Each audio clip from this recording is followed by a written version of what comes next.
guys, Ruger Old Army Girl here. Gonna tell you about another little discovery I made with a 41 Swiss. So I have to sink this particular bullet deep into the case to get it to work. It's a little too wide in this area,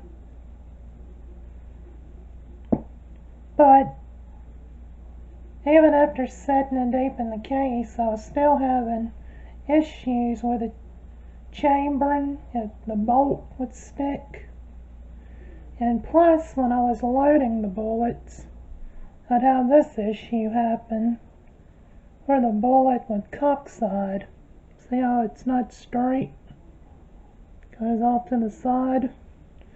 I got to wondering if the brass is too thick and it's not opening up enough for the bullet to set down into properly.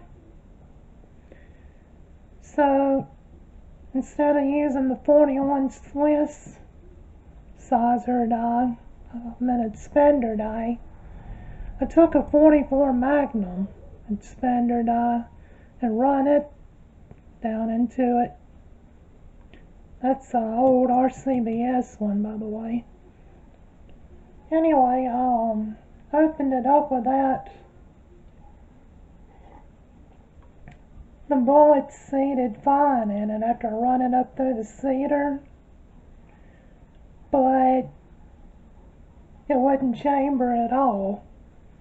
It would only go about this far into the chamber.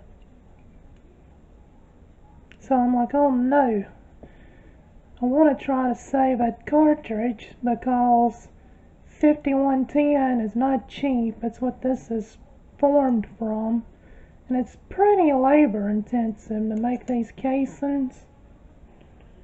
41 Swiss is not an easy caliber to work with as far as forming your own brass and stuff.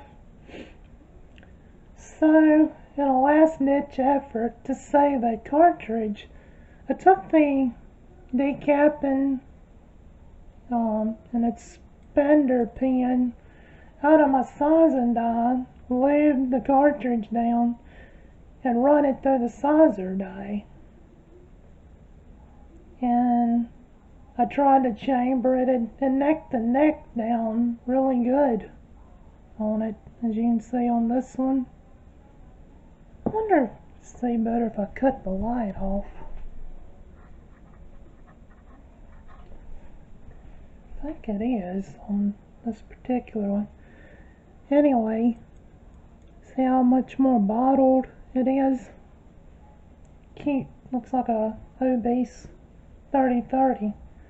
So anyway, I run it through the gun, it chambered fine, the bolt worked fine, and it ejected just fine.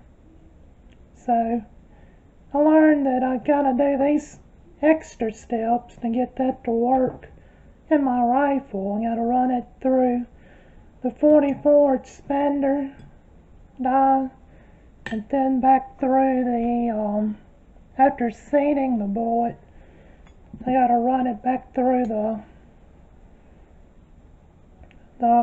sizer die, 41 Swiss sizing die.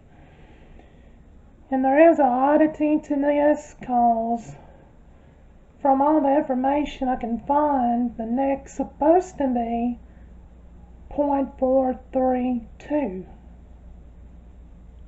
and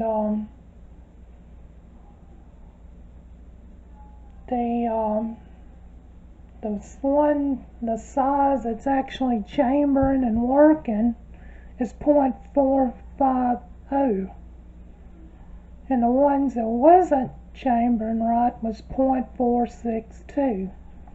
So I'm still trying to figure that one out, but I'm learning as I go, because there's videos on the 41 Swiss, but if you watch them, it's mostly just people shooting them.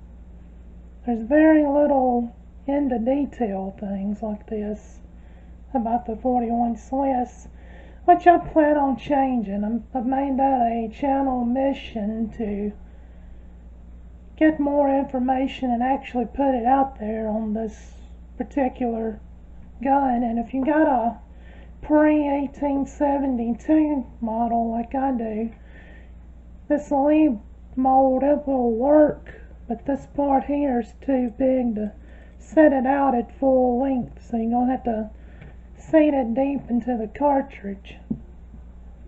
And I'll explain all that in another video about the lead. I know I keep saying that, but I want to make sure I got my information correct before I put it out there.